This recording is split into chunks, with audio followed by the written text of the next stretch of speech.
Mystic Force is really one of the greatest and most unique Power Ranger seasons of all time. Mystic Force has the best suits, you're bugging. Really? Are they the best though? Let's find out. Donna's suit is just beautiful, amazing, immaculate, has no flaws, and it's perfect from head to toe. And then we got Korag the Nightwolf. This suit just makes you wanna... Daddy! This suit is so tough with the sword and shield too, and then plus he turns into the Wolf Warrior and the suit becomes red. That thing is tough. We got the Solaris Knight Dagon. You got the blue, you got the gold. He has a damn feather on his helmet. This suit is tough. And then we got the Core 5. They got their spirit animals all over their helmets. Pink Ranger has a butterfly. The Blue Ranger has a mermaid tail. Red Ranger has a damn phoenix. The suits are not bad, but they just got a little black and gold stripes going down them. Like, they could have done better. And they got capes. I hate capes, especially capes when they're completely useless. Like, come on, the Mystic Force Rangers do not fly. None of them fly. Why y'all have capes for? The Solaris Knight is a genie, and he has a cape. What? He uses a damn carpet to fly around. What he need a cape for? The cape just gets in the way of all his fight scenes anyway. But once the Mystic Force Rangers loses their capes and gain a little bit of white on their suit, flashback, and they switch their base color from black to the superior color of white. Alright, how can I say this? Once the suits get lighter, they become better. Yeah. All their problems are fixed and they're finally top 5 suits in Power Rangers. They lose those nasty capes, they gain horns and wings on their helmets, and the white on the suit just makes everything pop. These suits are so tough. And Nick just says it's time to level up and absorbs a dragon and pops out with the best battleizer of all time. And he finally gains wings and learns how to fly. There's not a female Power Ranger that is hanging with Vita. Not Lily, not Tori, not Jen. None of them is touching her, bro. She became your pink Mystic Ranger, but she does not like the color pink at all. She gets some fairy powers and the power of wind, and all she does is spam Lion Gear Force Wall like she's goddamn Rock Leone. Vita's also the most energetic and blunt on the team. Like anytime Xander, Nick, or Chip says something stupid, she's dead ass on their ass 24/7. And if you try to talk shit about her sister, it's over for you. She about to kill you. Because when they turned her sister Maddy into stone, she dead ass violated both monsters that did it. And then when Nick tried to blame it on Maddy, saying it was her own fault, this Vita dead ass pressed the fuck out of Nick right there and then. She do not play when it comes to her sister. She even went crazy in protecting a monster, one of the 10 terrors, the nigga Dikembe Mutombo, bro. All the Rangers were out here trying to kill Mutombo, but she dead ass saw the good side in this nigga and dead ass tried to protect him. Even though that nigga ended up turning into the Massive or whatever, bro. That's not Vita's fault. But don't let any of that soul shit fool you, because Vita's dead ass insane. There's dead ass something wrong with her head. She dead ass stole this nigga's Dagon's card, summoned his train Zord, and tried to run this nigga over with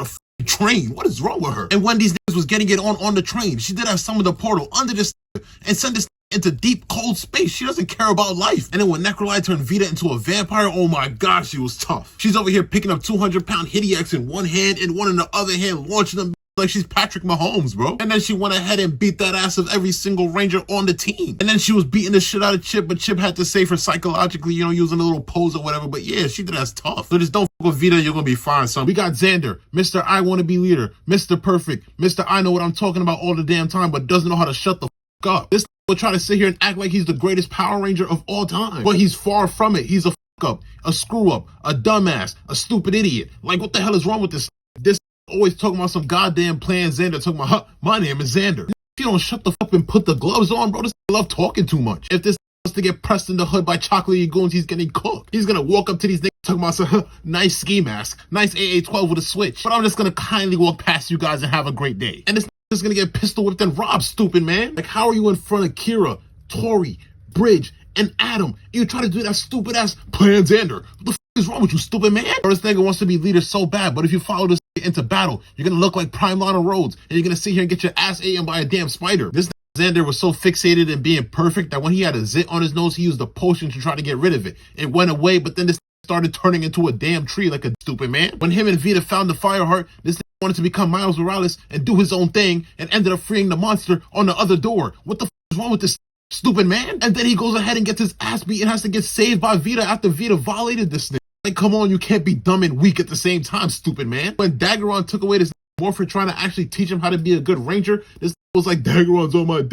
Why Dagon only bothering me? Cause you suck, but I'm not gonna lie, when this Xander's done yapping, this is tough. Because when Vita freed him from the tree and just got it on with the monster of the day, that's to be his ass. Bro unlocked the Mystic Fighters and was out here looking like prime Jake Paul, bro. This thing tough. And when Dagon forces to actually become a good ranger and save the Rangers from goddamn Jack and the Beanstalk, this is actually tough after that too. Xander ended up turning into goddamn Super Future Trunks and Arnold Schwarzenegger at the same time. This thing is different, bro. Bro, this thing picked up every single Ranger on his shoulder, launched these things across the room at one time, and then ended up turning into One Punch Man and punching the shit out this, bro. This is tough. tough. So yeah, when this Xander's mouth is shut and he's not talking, this is one of the greatest Green Rangers of all time. He got the most underused and most likable character in all of Mystic Force, Madison, aka Maddy. Bro, Mystic Force did Maddy dirty. They barely gave her any spotlight. They barely gave her any focused episodes, bro. They did her so dirty, son. But when they did give her time to shine, she went stupid. Maddy's a little shy girl. She's over here hiding behind the camera, recording everybody but herself and shit, you know, shy girl shit. It took Nick over here not minding his own business, talking about why she always behind the camera. Like, why can't you be in front of the camera? Like, mind your business. Stop talking to my girl like that. That's when she ends up breaking out of her little shy cell and tries to run into her little whole phase or whatever, and ends up trying to scoop off the street. Like, what are you doing, man? Come home to me, man. What you doing? And that's when she ended up turning into stone because she decided to f that instead of me. Like, come on, I would have protected you, Maddy. Then they defeated the monster. Madison ended up getting free and running back to the net she tried to scoop earlier, then ended up scooping her. Like, come on, bro, that could have been me. Then we find out that Madison is goddamn scared of frogs. Like, she's over here running away from frogs and shit because this goddamn frog is dead ass stalking her, bro. And then I guess she ended up liking frogs or whatever because she was like, oh, the frog's not that ugly or whatever. And then she picks up the frog and then she goddamn kisses it. Like, that could have been me. But then it ended up being some Princess and the Frog ass story, and then the frog ended up turning into goddamn Dagon. Like, come on, bro, Dagon kissed her, not me. And look at Madison over here comforting Gingy because Gingy wanted to off himself basically because he was running away from the lamp because he didn't want to go back inside the lamp and that shit would kill him. She's over here blessing this with everything, bro. Like, imagine Madison sitting next to you talking to you, bro. Like, why can't I have that, bro? And then these two ended up going stupid, violating the monster together after she damn near done saved this man's life, bro. Madison's tough, son. And you can't forget about the time that Nick's dumbass tried to quit as a Red Ranger. Like, what are you doing, bro? Jaden would never do that. But you know who ended up violating this? Maddy. She over here stepped up, yelling at this thing, talking about, why are you quitting? Out of everybody on this team, you should be the last one quitting. While you're the Red Ranger, whatever, don't quit on us, yada, yada, yada. And then this Nick stopped back into it because Maddy's tough like that. And then at the end of the season, Maddy's over here trying to scoop Nick. Why are you trying to scoop Nick? Scoop me!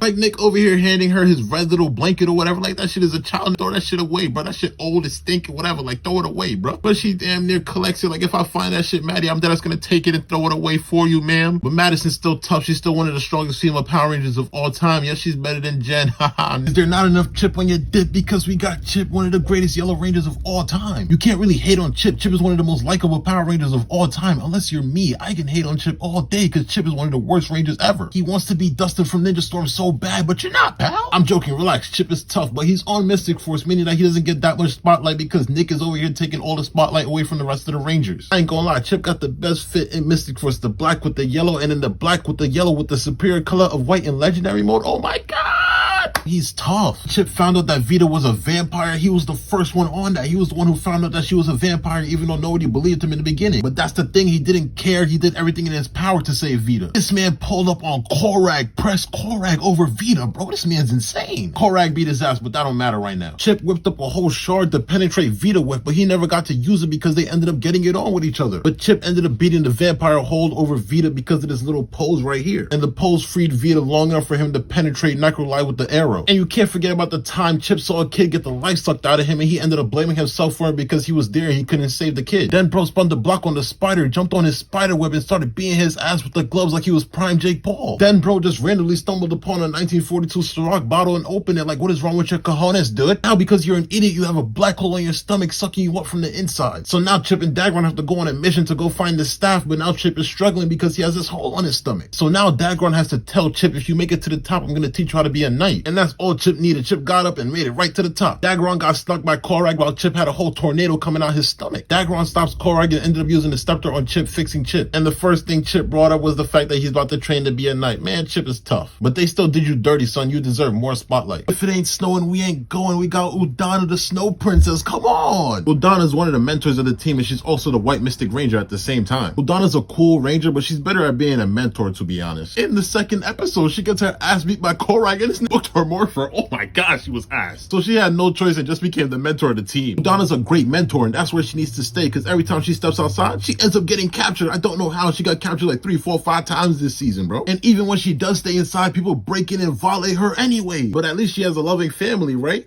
No, she doesn't, pal. Her husband was captured in the Great War and ended up turning into Korag later down the line. Her son, she gave it to Dagon to protect. Dagon left that baby on the floor. Phineas picked it up and threw it into the real world. Oh my God. So her whole life, she thought both of them were gone for good. The way she finds out about Leobo being Korag is the Rangers get captured. She now has to use a dark wish to go to the underworld. And to do that, she has to give up all her magical powers to become a regular human again. She does it and she gets into the underworld, but does she get the job done? Of course not. It's Udana we're talking about here. She ends up getting violated by the master, has to be saved by Korag, who ends up becoming Leonbo. And then she finds out that Nick is her son over a red blanket. Yep, everything is great. After that, she finds her family. No, she ends up getting captured 2 more times. How? I don't know. But at least one of those times she got captured, she ends up getting her snow staff back and becoming the White Mystic Ranger again. And the other time she got captured, she had her Mmpr. She got her ass beat and still lost and got captured. How? I don't know. I feel like she should be strong as Dagon and Leonbo because, you know, she was in the war with them back in the day. But to be honest, they're both laid out and with Zordon at this point, so she's actually doing better than both of them. Congratulations. But she ends up getting freed by monsters. Yes, monsters had to switch sides and join the good side to save her life. Congratulations, Udana. This video might make it seem like I hate Udana. I don't. It's just that she just gives damsel in distress every 5 seconds. But she's still tough. Come on, she's the White Mystic Ranger, the superior color of white, and she's the Snow Princess. Come on, if it ain't snowing, we ain't going, bro. So rest in peace to Peter Roder, who played Udana to perfection. We got Dagon the Solaris Knight, one of the greatest Power Rangers of all time. There was a war back in the day, and Dagon was the one who was supposed to protect Udana's son. But while he was doing that, he got snuck by his best friend Kalendor. He ended up cursing him and Dagon, locking them up in a cave for good. But Dagon ended up getting free later down the line and ended up being a frog the whole time. But this Dagon preyed on my girlfriend Maddy and forced her to kiss him. That's when he finally came back alive as the Solaris Knight. And then him and Korag had this ongoing beef that came out of nowhere. I don't know where that shit came from, but them got it on every single time they seen each other. It was on sight every time. But when Dagon got freed, so did his best friend Kalendor, who ended up turning into Imperius. And Imperius was on BT the whole season. Kalendor came back and violated Udana off the gate. That's when Dagon spun the block, went blow right in that chest. Then Dagon squared up and said, "What's up?" But that's when Kalendor just ran away, talking about, "Oh, this is not the right place to get it on. Shut up." That's when Dagon picked up the mentor, helping Xander, Chip, and Nick, and he was still getting caught lacking and spinning the block on Korag. But that's when Nick got the call from Imperius and told Dagon to pull up. He told Dagon to pull up to the dimension of lost souls by himself, and Dagon went dolly. He said he's with it. But once Dagon pulled up, this nigga Imperius tried to play the "I'm sorry" card. We used to be best friends. Whatever happened to that? And Dagon's stupid ass fell for it. He got blammed right in his chest. Imperius ended up violating Dagon to the point where he almost got sent 6 feet under if he wasn't saved by Gingy. Imperius thought Dagon was donezo, but no, Dagon spun back on Brightstar this time. And then they ended up challenging each other to a bound battle to the end. They both had to be chained up on some kinky shit, and they couldn't use no powers or no other weapons other than their swords in their hands. These ended up getting it on. Kalendor ended up cheating, but it don't matter because Dagon ended up violating this nigga anyway. Rest in piss. But that's when Korag ended up turning back into Leonbo. Leonbo was Dagon's teacher, and the Mystic Mother just got attacked by the Masters. So these two went to go spin the block. These two try to get it on with the Master. Oh my God, the Master violated them, bro. He literally rolled up 2 spliffs and smoked both of them at the same time. He stole their magic. This nigga Dagon got laid out trying to save Leonbo's life, man. Rest in peace, man. And the Master did the most disrespectful thing of all time. He dropped both of their bodies on the floor in front of the Rangers. Oh my God. But then these two ended up getting saved by Necroli, and then they had to get their powers back from the humans. That's when they did the full team Kamehameha and violated the Master. Rest in shit, buddy. It's time to cut the bullshit. We got one of the most controversial Rangers of all time. We got Bowen, the Light,